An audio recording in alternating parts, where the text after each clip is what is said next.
out of the depths. Waterloo Bridge at night, after the traffic has ceased, is never a very merry spot. On a cold, wet and windy November night it's melancholy to the last degree, and the cheerful lights of London seem very far away. Harry Arnold, crossing the bridge from the south side on his way home to his cosy little flat, paused a moment. It was 2 o'clock in the morning, and the night was dark and stormy. He looked over the high parapet at the dark waters swirling below, and thought for a little of those who had sought in them release from their trouble. There was, he fancied, a sinister note in the sound of the rushing waters, as though they cried for fresh sacrifices. Little white patches, like the faces of drowned men, seemed to rise from immeasurable depths, almost to the surface, and then disappeared as though sucked back into the deep place from whence they came. Arnold shivered and drew back. How horrible it would be, he thought, if there were unhappy souls down there in torment, crying to be released and doomed to remain forever in the watery place where they'd sought death. Or were there devils there, fiends out of the dark places, seeking to encompass the deaths of men? Snugging down into his coat, against the cold blasts of wind that swept down the river, Arnold hurried on, deliberately changing the current of his thoughts and diverting them into more homely and friendly channels.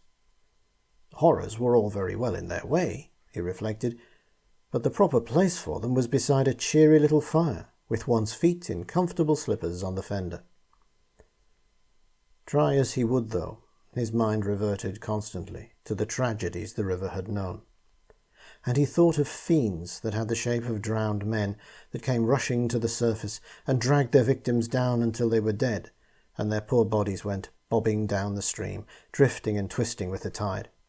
The bridge seemed haunted now with dreadful faint shapes that flitted and lingered in the shadows, and the air was filled with moans mingled with shrieks of hellish glee. Suddenly the wind dropped, and in the hush Arnold caught the sound of muffled sobs that seemed to be almost at his shoulder. The sound of a human being in distress awoke Arnold from his morbid reveries, and he looked sharply about him, but saw nothing. There was no policeman in sight, and he was alone on the bridge with someone who was sobbing bitterly. There was a tap, a gentle tap, on his shoulder, and he turned swiftly in time to see a white, bare arm and hand disappear over the parapet. Something in that furtive touch scared him horribly, and it was a moment before Arnold gathered up his courage and climbed up upon the parapet. Evidently there was somebody there, hanging over the water, very close to death. Arnold looked over. Something, a shapeless, huddled figure, was crouched in an angle of the stone. Something dreadful and sinister. Its face was hidden, and its two long, white, thin arms groped as though feeling for something it knew was there. The sobbing had ceased, and there was silence. Suddenly the face, bloated and horrible, turned slowly up to him, fixing dead, sightless eyes upon him, and in that instant the arms shot up and embraced him, nearly dragging him over.